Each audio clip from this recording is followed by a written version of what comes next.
Good afternoon and welcome to today's event. My name is Patch Patel, Chair of the Winnipeg Chamber of Commerce and Vice President of Commercial Financial Services at RBC. On behalf of the Winnipeg Chamber of Commerce, I'd like to acknowledge we're gathered today on Treaty 1 territory, the traditional land of the Ojibwe, Cree, Oji-Cree, Dakota, and Dene Nations, and the homeland of the Red River Métis. August 3rd, 2021 marks 150 years since the signing of Treaty 1 between First Nations and the Crown. We look forward to the celebrations this summer and encourage you to take part. Reconciliation with our Indigenous communities is an important and ongoing journey. The Chamber is committed to truth and reconciliation, and we invite everyone to join us on this journey. To learn more, please check out the Chamber's Truth and Reconciliation Roadmap on our website at winnipeg-chamber.com/TRR. Before we jump into our fireside chat with David Patchell-Evans, the founder and CEO of GoodLife, we have a very special announcement to share with you. Today, we are excited and honored to share with you the Spirit of Winnipeg Awards finalists. The Spirit of Winnipeg Awards are all about honoring local organizations making a difference. This past year, more than ever, we have seen our community come together to make a difference. Today, I'm thrilled to introduce you to our Spirit sponsors from BDO and Fillmore Riley. These events would not be possible without the support of sponsors like you. We are truly grateful. Please welcome Sophia Mirza, partner from Fillmore Riley, and Johan Maxes, partner from BDO, who are in studio to join us. Good afternoon, everyone. I'm Sophia Mirza, and I am an immigration law partner with Fillmore Riley LLP. Fillmore Riley is highly regarded and accomplished full-service Manitoba law firm. Since 1883, our lawyers have been entrusted to work on some of the most complex and sophisticated transactions and litigation. With a clear directive, we empower our clients to make smart, pragmatic, and strategic decisions to achieve their goals, and we're with them every step of the way. And I'm Johan Maxes from BDO Canada. BDO Canada provides professional accounting, tax, and advisory services to organizations in the mid-market. This year, we're also very happy to celebrate our 100th birthday. And just so you know, the firm started right here in Winnipeg. Last year, the Winnipeg Chamber celebrated 11 years of honoring our city's most innovative, creative, and community-building companies through the Spirit of Winnipeg Awards. On Thursday, May 27th, Faith Fundal, host of CBC Manitoba's Up to Speed, will host the 13th Annual Spirit Awards. Faith is an award-winning news and current affairs multimedia journalist, well known for getting to the heart of stories that spark meaningful conversation. Today, we have the pleasure of announcing this year's finalists. This past year has been a year of growth and innovation for our community, which is why we believe this year is more important than ever to highlight Winnipeg's incredible businesses. Join us on May 27th to help celebrate our community and enjoy a performance by local artist Calibado. This year's Spirit of Winnipeg Awards will be free for the public to join us in celebrating our Winnipeg business community. All of the information you need can be found at winnipeg-chamber.com. Without further ado, here are the finalists for this year's Spirit of Winnipeg Awards. Your finalists for the Rising Star Award are iMac Press, Body Measure, and Good Local. This year's Technology Award finalists are Solara, Tilt, First Rank. The Design and Building Award finalists are Treaty 1 Development Corporation, Howe Ma York, and Scatliff, Miller, and Murray. Finalists for the Environment and Energy Award are Arts Junction, Green Kids Inc., and B Project Apiaries. The Workplace Culture Award finalists are Gordon Food Services, Brandish, and Think Shift. The Nonprofit and Social Enterprises Award finalists are Health Science Center Foundation, Rossbrook House, and Korea Trek. The Trade Award finalists are Smack Dab, Gordon Food Services, and Ecopoxy. And finally, the Spirit of Winnipeg Award recipient, nominated and selected by the Winnipeg Chamber's Board of Directors, This award recognizes an outstanding effort and commitment to making Winnipeg a better, more prosperous community through corporate leadership and social responsibility. It is my pleasure to announce that this year's Spirit of Winnipeg Award is going to PayWorks. This year, we have added in a new Reimagine Winnipeg category to recognize Winnipeg business owners who have embraced the change forced upon them by today's global pandemic to ultimately spark innovative business plans and achieve unexpected success. Throughout our Reimagine Winnipeg campaign, we have asked the Winnipeg business community to share their businesses' reimagined stories. Our 3 finalists for this award were selected from the list of submissions. The Reimagine finalists are Dream Factory, Cocoa Beans, Little Blue Stems Landscape Architecture. The winner of this award will be selected by you, our Winnipeg business community. Stay tuned for more information on how you can vote to help select this year's winner. Let's have a virtual round of applause for all of this year's Spirit of Winnipeg Award finalists. Congratulations to all of this year's finalists, and we look forward to celebrating with you virtually at the Spirit of Winnipeg Awards on May 27th. Wow, congratulations to all our finalists of this year's Spirit of Winnipeg Awards. I look forward to celebrating with you all virtually on May 27th. Thank you again, Johan and Sophia. We appreciate all you do for the Chamber and the Winnipeg business community. In 2019, GoodLife Fitness announced a $30 million investment in Winnipeg. The investment is the largest made by the fitness organization in Canada and begs the question, are you making a big enough investment in yourself? Now, a year into the pandemic, many of us find ourselves asking that question. It's more important now than ever to focus on the mental, physical, and emotional well-being of ourselves as well as our employees. How can we remain resilient and focused when the future is unknown? What does the future of the fitness industry look like? How can organizations take better care of their team's physical and mental well-being? We have the honor and privilege to speak with Patch Patchell-Evans, CEO of GoodLife Fitness, to help answer those questions and more. Today's virtual luncheon programming is set up to reflect your usual in-person luncheon experience. This is your opportunity to connect with your community and other Chamber members, all from your home or office. If you have any technical issues today, please contact any of our Chamber staff by chat on the right-hand side. They are listed as WCC Help under the attendee list. Before we welcome our keynote speaker, we would like to thank our title sponsors, Bell MTS, Canada Life, and Vantage Studios. We appreciate your support. We would also like to thank our Chamber champions and Chamber leaders who have stepped up and helped the Chamber in providing events and supports to our members. Thank you for everything you do. We encourage you to get on social media to join in on the conversation using the hashtag WCCBiz. Okay, let us get started. I'm extremely excited to be introducing you to our keynote speaker today. Patch Patchell-Evans is a lifelong entrepreneur with a drive for growth and a relentless commitment to give everyone in Canada the opportunity to live a fit and healthy, good life. Patch's commitment to fitness is more than a business, it is his life's purpose. After a serious motorcycle accident during his university years, Patch learned firsthand how fitness can help rebuild and rehabilitate the body. In his early 30s, a diagnosis of severe aggressive rheumatoid arthritis reaffirmed that lesson. All his adult life, he has used fitness to maintain his health and improve his mobility. Patch opened his first GoodLife Fitness in London, Ontario in 1979, and has since grown the GoodLife group of clubs, including GoodLife, Fit for Less, Econo Fitness, and Oxygen Yoga and Fitness, to over 380 clubs, 1.3 million members, and more than 10,800 associates coast to coast.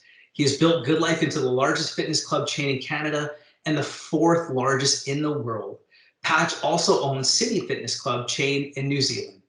Patch has been actively involved in steering his companies through the chaos of COVID-19 pandemic and as an advocate for the benefits of physical activity to promote better health for Canadians. It is my pleasure to introduce you to the founder and CEO of GoodLife Fitness, Patch Patchell-Evans. Thank you for being here with us, Patch. First off, I love the Jets jersey, captain of the Jets. You're clearly the captain of GoodLife. How are you doing? I'm good. I just hope Blake doesn't get upset at me for wearing it. I'm sure he'll be okay. I think I better send him a GoodLife shirt. For sure. Throughout the pandemic, leaders have been required to flex new muscles related to connecting with their employees and self-care. How has your leadership style changed since the pandemic? You end up having to create multiple leadership styles. Which is kind of good because you have multiple kinds of personalities working for you. So the pandemic has created something that most people didn't have before, which is fear. So you have to soften the fear, and you have to work very consistently and constantly to raise hope. And you have to show strength, and you have to show kindness. And of all those things, kindness is the most important.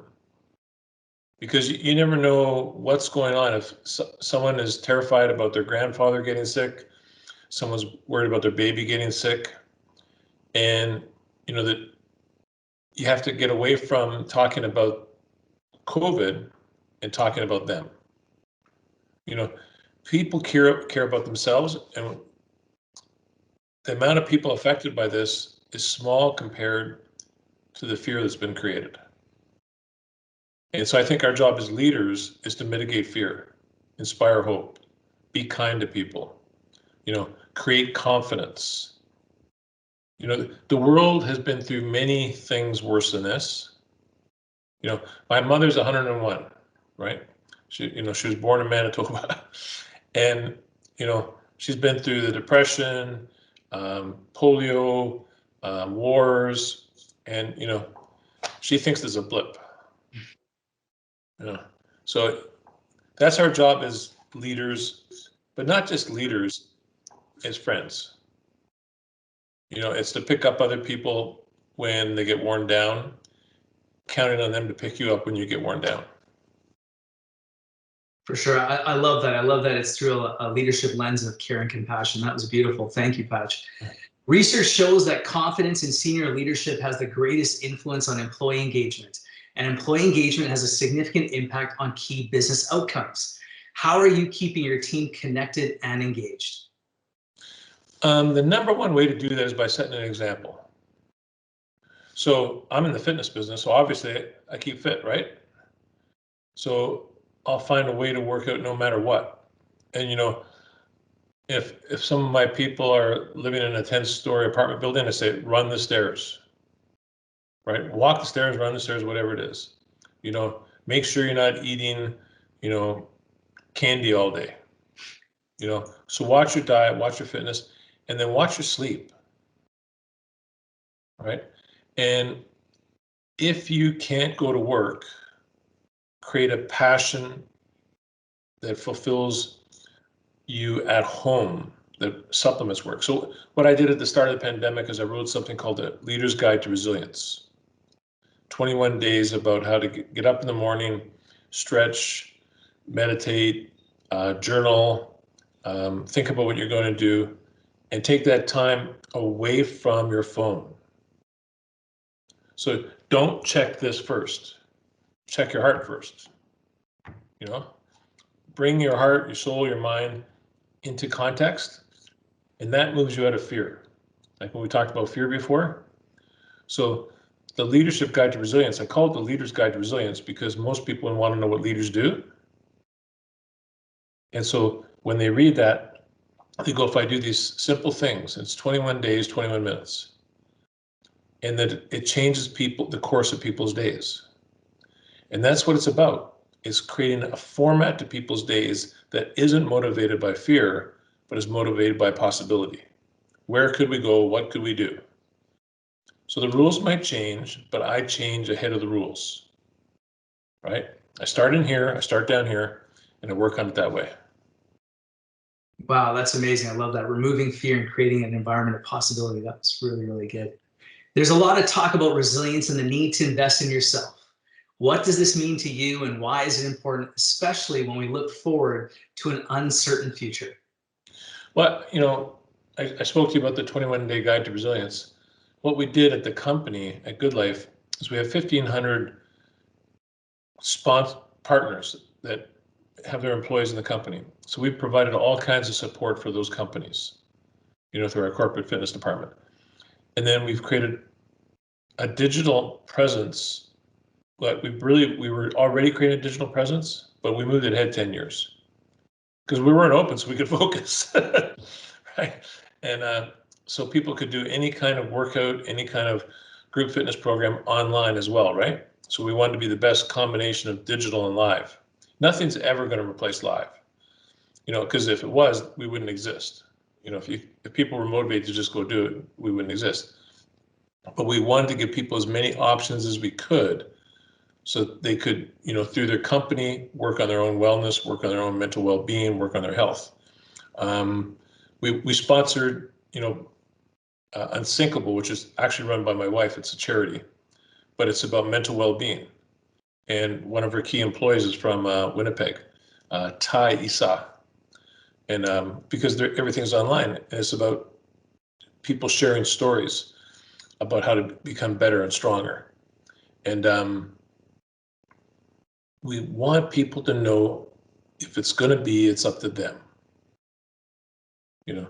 Don't expect, government or somebody else who's deep in the throes of how do I cope with COVID to be thinking about your health. You have to think about your health, right?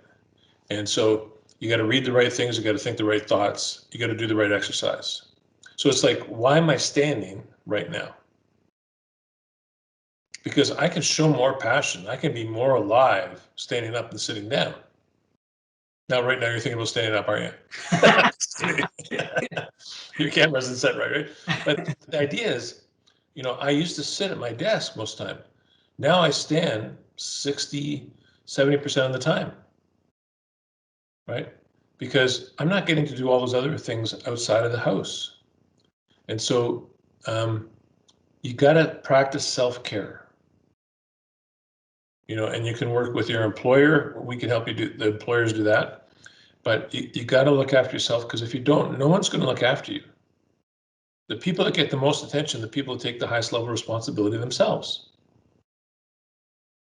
And so that's your job, and that's my job. Wow, that was great. Thank you for that, Patch. The fitness industry has been hit hard by this pandemic, continues to suffer the effects. What's your perspective on the future of the fitness industry, and why is it important to take care of your health and well-being? I think the fitness industry is going to have its biggest boom in history in 4 months. Like, if you look at pictures of England right now, people are sitting in cafes with no masks on, having a glass of wine, right? But, they had serious lockdowns. And we just got a study from England, 42 or 45,000 person study, that showed how important fitness was, because your risk of COVID goes down when you stay fit. And so in England, got a lot of people with vaccines quickly. And so my friends in the club business over there are telling me things are going crazy, like really positively. In New Zealand, where we were closed down for 3 months and then reopened, we have more people as members now than we did before COVID. Because once again, people are realizing this is important. I can't take health for granted. I got to get out there. I've got to work out 20, 30 minutes a day for my own longevity, for my own well-being. And then a whole bunch of people put some weight on during COVID. Like 30, 40% of the people, depending on who you believe. And 25% of the people are drinking too much, more than they did before. And 25% of the people are also reporting higher levels of depression. These are the numbers that have gone up. So people are going to try to fix that. And fitness is the number one way to do that. In fact, I think there's been the biggest thing I think that's gone wrong in our way we approach this is we should have made health and fitness a priority for everybody. If you're 6 feet away or 10 feet away from someone, you're safe. Not 100% forever, but fairly good odds. But your increase in your fitness will keep you a lot safer if you ever do get sick, or help you prevent getting sick. Another study down in the States found that athletes got half as much COVID is non-athletes.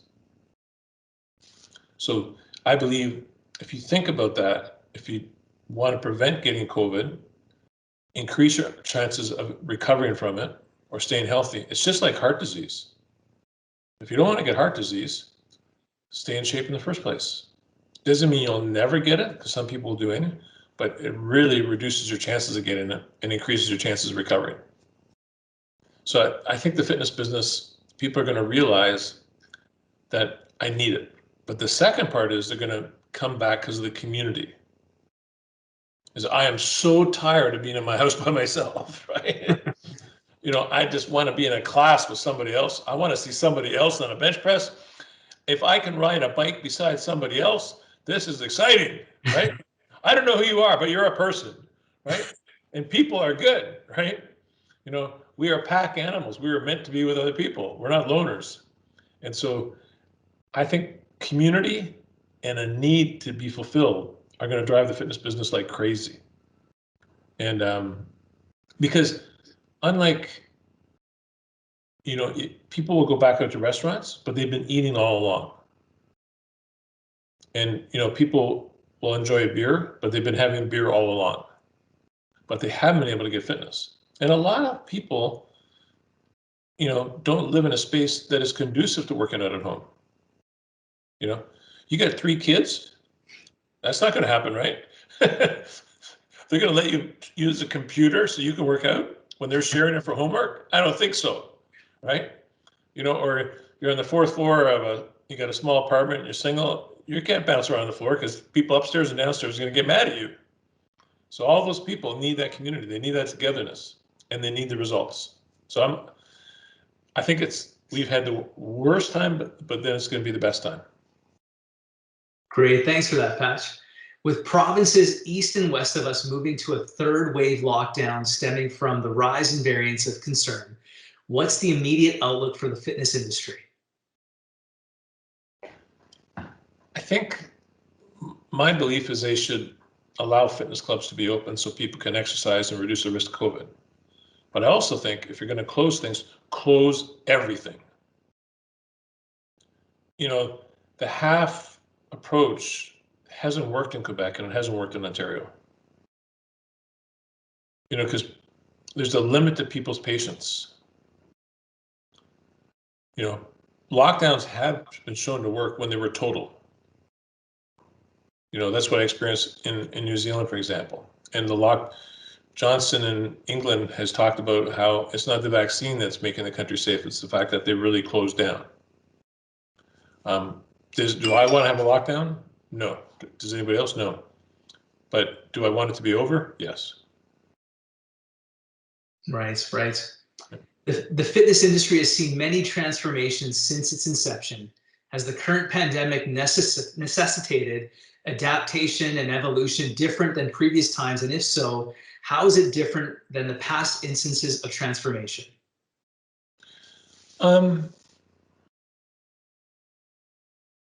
I've seen the running boom in the 70s and 80s, and people said no one will work out. But the more people work out, the more people see people working out, the more people work out and find their own way to do it. Then you had the group fitness boom, or the start of it in the 80s and 90s, you know, this century. And people say, well, that's going to be the end of running. Well, it wasn't, right? People still ran, people still worked out. And now more people are lifting weights than ever. But that doesn't mean less people are doing group fitness. More people are doing group fitness. So what we've gone from is a small minority of the population, like 30 years ago, 5% of the population exercising, like as a member of a club, between 20 and 30% of the population, depending on the province, is a member of a club. And, you know, at the same time, our jobs have become more and more sedentary. You know, computers didn't exist that long ago. Cell phones didn't exist that long ago. All those things have added up to us sitting down more. You know, they now talk about sitting as the new smoking. So more and more people are going to come into clubs because they have to, and because they need to. They need the social connection. Because if you live at your computer, you desperately want to connect with a person. So I really believe we're a high-touch industry. And yes, you can do it at home, but most people don't want to, you know? Have you ever watched out there in the summer when people are running away from the mosquitoes? They're out for a jog, right? And, you tend to see people running in 2s and 3s, way more than you see people running by themselves. Now, if you think about the effort that it takes to line someone up to go for a run, you could just walk out your door and just run. But no, I go find someone to run with. We're social. We want to do it together. So all those things are going to help. Yeah, perfect. How has GoodLife adapted to reach more people during the pandemic? Digitally. Corporate wellness has made a huge difference. More companies have joined us during the pandemic than normal because they want our ability to connect people. They want our ability to provide services online so they don't have to invent them themselves. If you want a car, you don't make a car, you go buy a car. So that's what they're coming to us for corporately. And then people are joining us and coming online. And a lot of people have started to use us online and said, okay, now that I know I can do it, I'm going to go to a club. So indirectly, it's helping that way. I mean, when we're closed, we don't take any money in. So that part isn't very good. Right? And it's horribly hard on us as a company and on our staff who can't do what they love to do, which is help people. I get an enormous amount of my staff just going, I miss the gratification of caring for somebody else. Wow. Yeah. As a business that has built itself on being high touch, how do you continue to prioritize people and ensure a sense of connection and community with members, even when clubs are closed? We do it using technology. We try to touch people. We find if we can try to touch them emotionally, they still feel the high touch component, right? And what we're really doing is, it's like if you wanted to go on a date with someone, you might have a text or a phone call and say, do you want to go out? Well, that's what we're doing right now. We're providing videos of fitness classes, providing videos of workouts, providing videos of meditation, all these things to keep people engaged in their own well-being, in their own health, so that they come and keep their date with the club as soon as we can open. So that's how we're trying to do high touch. We know our high touch is looking you in the eye. But right now, well, actually, we can look in the eye as long as you have a mask on. But, we know that we want to deliver that. I mean, in our clubs in Winnipeg, we're only allowed 25% capacity. So we can't be as close to people as we want, and you have the space, right? But we know that as time goes on, people are really looking forward to it. And when clubs are closed and they reopen, you wouldn't believe the emails and the high fives, the virtual ones, and and people are so happy to come back in the club. That's excellent. In addition to fitness content and facilities, is GoodLife doing anything else to encourage health and well-being among people living in Canada? We're doing a lot of, well, one of the things we're doing is providing how to eat. Like you just go on our website and there's guidance on how to eat. And so a lot of people are at home, and we've encouraged them to learn how to cook and what foods to pick and how to eat. Because, there wouldn't be so many restaurants if a lot of people didn't take away, right? And so we're taking this opportunity to, you can't out-exercise a bad diet, and you can't out-diet no exercise. You have to have both. And then we're trying to put enough learning on our channels, our digital channels, that people say, well, this is what I can do for my health. This is how I can improve. And we're trying to improve their mindset. So they think, okay, I'll improve my physical set, my psychological set, my mindset, and how I eat, my dietary set. So you put all that together. So we're trying to work on them slowly. No one can do 100% change overnight. So we're trying to give each person enough information that they can make little changes, because little changes are what it's all about. Big drastic changes don't last very long. Little things make a difference. So we try to do that gently. Well, like I said, kindly, you know, and what, you know, our style is not to call you out. Our style is to support you. That's great. Great advice. Yeah.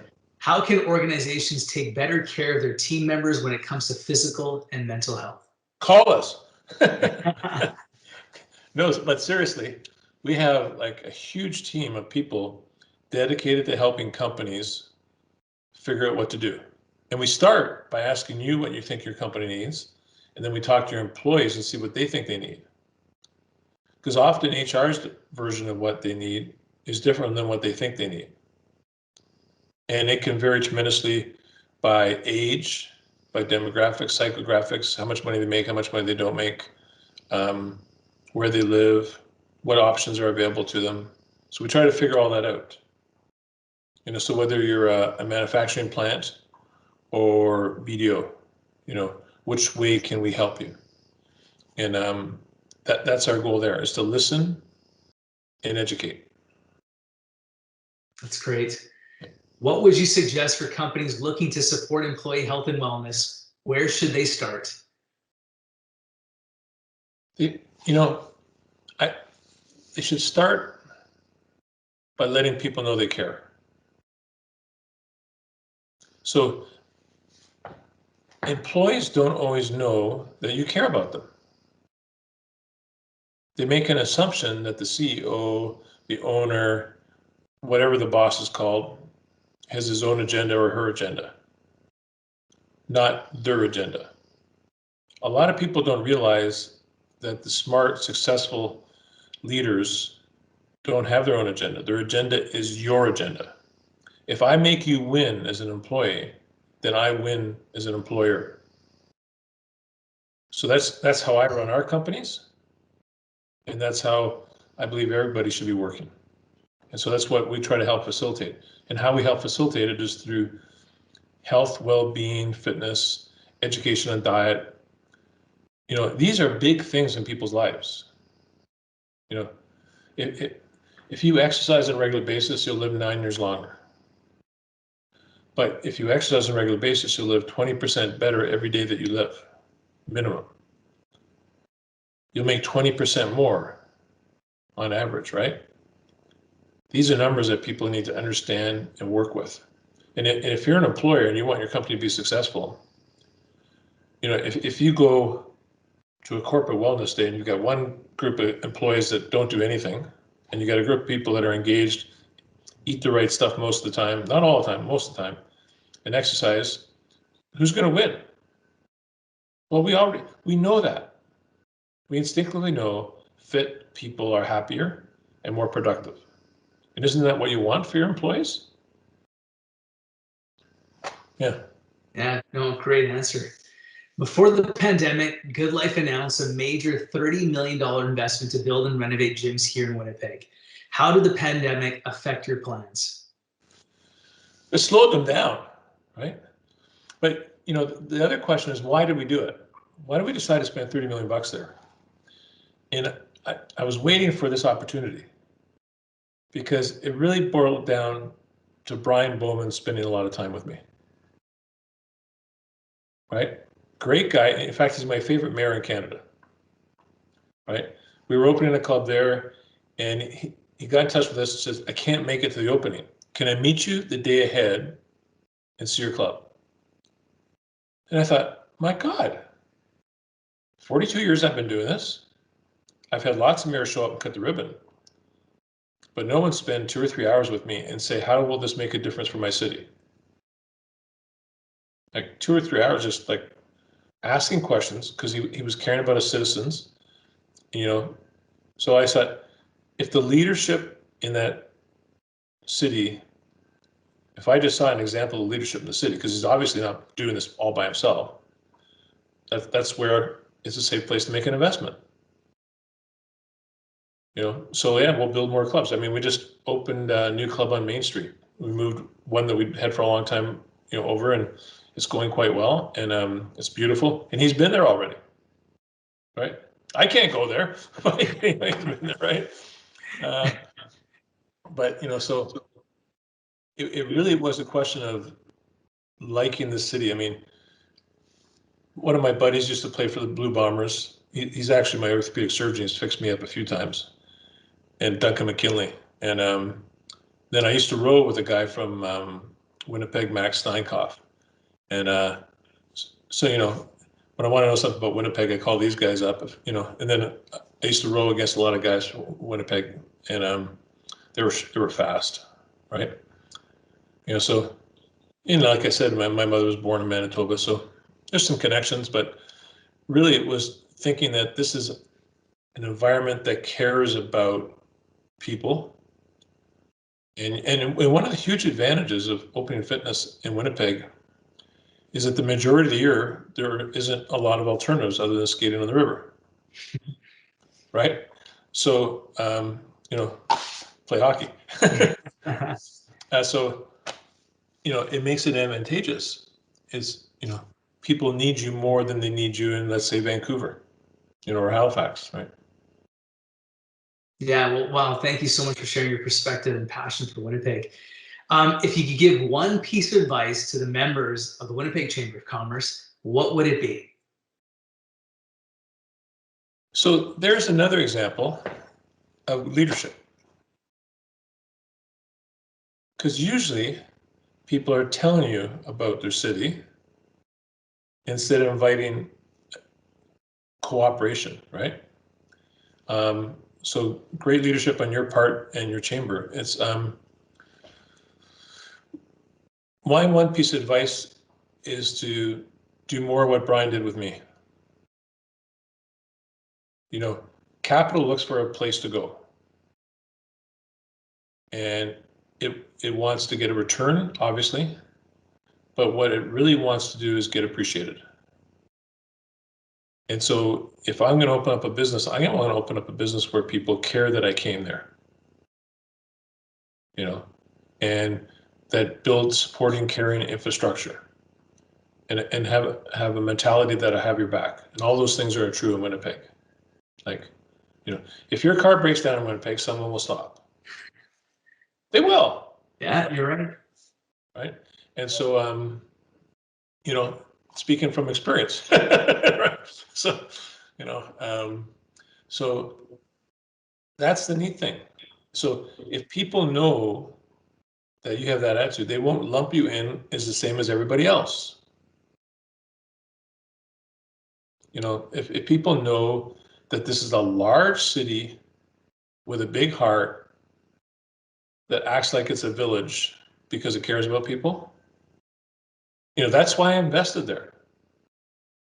Because I knew that if we look, we sponsor the Bombers, the Moose, the Jets, I know that if we are a part of the community will be part of us, and so that's what makes your city attractive. So at the chamber, I would tell more people about that, and just let people know your culture. You already got the culture, right? So don't be shy about it. Just tell people. Wow, that was powerful. Thank you so much for that, Patch. Well, thank you so much for being here with us today, Patch, and for sharing your thoughts and leadership on the business of being well. I truly believe our members will benefit from your talk today, and we are so grateful to have had you here with us today. Before we move into our breakout sessions, I want to remind you of 2 events coming up. On Thursday, May 20th. I'm sorry? Can I say one last thing? Yeah, for sure. I just want to thank the chamber.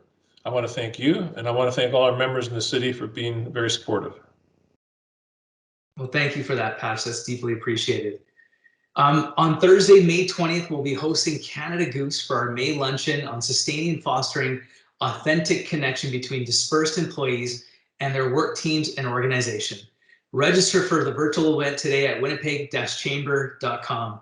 The Winnipeg Chamber has teamed up with the Chamber of Commerce of Metropolitan Montreal and Vancouver Board of Trade to offer the inaugural Business Cruise National Cohort. If you're looking to build your network and build lasting relationships with professionals from across Canada, this activity is for you. Learn more and register today at winnipeg-chamber.com. Registration closes May 3rd, 2021. Now we've come to the part of the program where you have the opportunity to connect and hear from other members in the Winnipeg business community. This is your option to participate in virtual networking roundtables, debrief what you learned, and share your thoughts with other local business and community leaders, all while connecting with a purpose and building meaningful relationships. Maybe even schedule a coffee connection in the future. Here is how this is going to work. On the left-hand side, you'll see a tab that says Sessions under the Stage tab. In each breakout room, the individual who's been at their current organization the longest will be the conversation facilitator. If you are the facilitator, please encourage each attendee to do quick introductions. From there are 3 questions to guide each roundtable discussion. The 3 questions are, how have you invested in yourself this past year? The second, how has your organization focused on employee engagement and overall well-being? And our final 3rd question, are there specific practices that you've started doing over the course of the pandemic that you will continue to do in the future? Okay, now it is time to network and discuss with other members in your community. Please click on the Sessions tab. Once your breakout session is done, you do not need to go back to the stage. The meeting will be adjourned. Have fun.